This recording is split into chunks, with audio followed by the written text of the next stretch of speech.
For today's video mga bossing, eto panibago na naman naming mini vlog. Kahit medyo maulan-ulan, ang trip pa rin natin ngayon na mag-chill-chill na naman sa dagat. Ganito kasi yung plan namin mga bossing, pag bored at walang ginagawa sa bahay, kaya mag-chill lang kami pang pa-relax. Siyempre sinundo ko na rin si Clint Natives dito sa kanilang kaharian.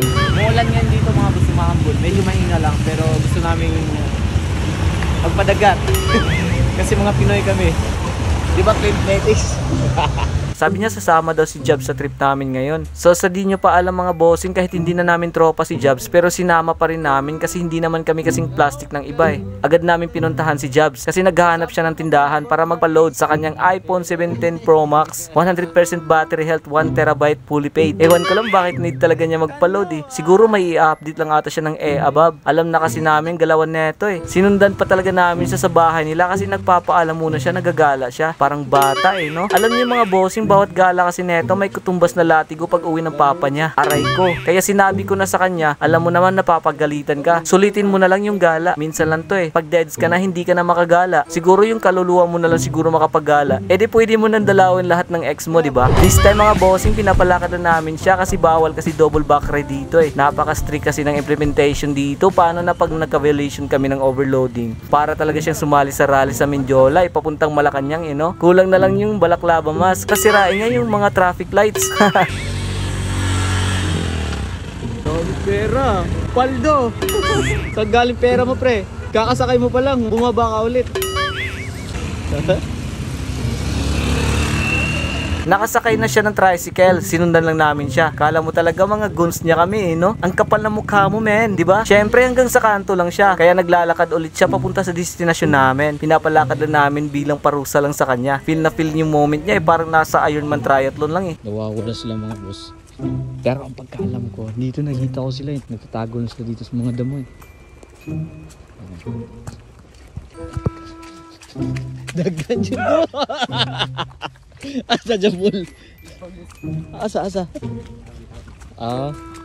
Barbnatics.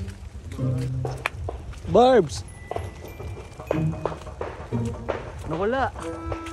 Nandito na naman kami sa dagat. Hanap muna kami ng spot, pero ang balak sana namin same spot pa rin sa mini pool namin. Pero pagkarating namin, may nakasulubong kaming above. Nay buhaya dito. Kaya tinanong ko muna kung may buhaya ba dito. Kahit alam ko naman yung mga buhaya nasa kongreso eh. Sumagot naman yung above na wala daw buhaya dito. Kaya nakita ko marami pala sila ditong mga above. May nakita ko may mga tao dito. Yan sila. Ano kayang ginagawa nila dito no? Para nag-camping ata sila. Nay buhaya dito. Yan sila mga chika. Syempre ito si Barb nagpapakitang gilas. Alam nyo naman matakot siya sa mga above eh no?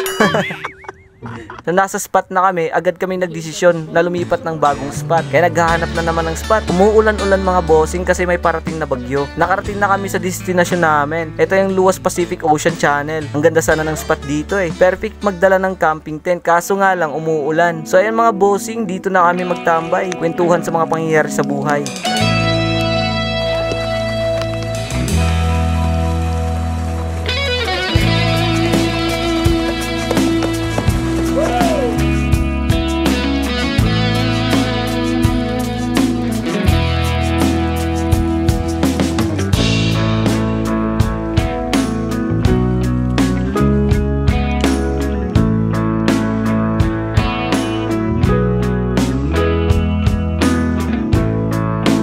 So mamaya, umuwi na kami. Kaya hanggang dito na lang tong mini vlog natin. See you in my next vlog mga bossing.